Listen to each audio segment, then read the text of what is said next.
If you are wondering where is the headphone jack input on Google Pixel 11 Pro, then the answer is nowhere. We do not have the headphone jack input on Google Pixel 11 Pro.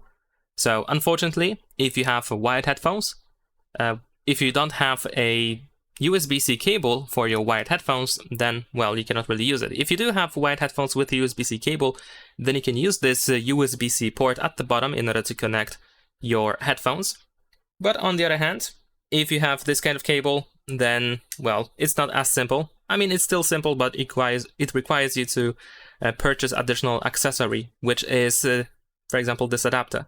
So this is an example adapter that converts the 3.5mm headphone jack input into USB-C cable. This allows me to connect my wired headphones to this adapter, and then I can connect it to the phone, just like that, and then I can use my wired headphones. And that's pretty much it. Leave a like and subscribe.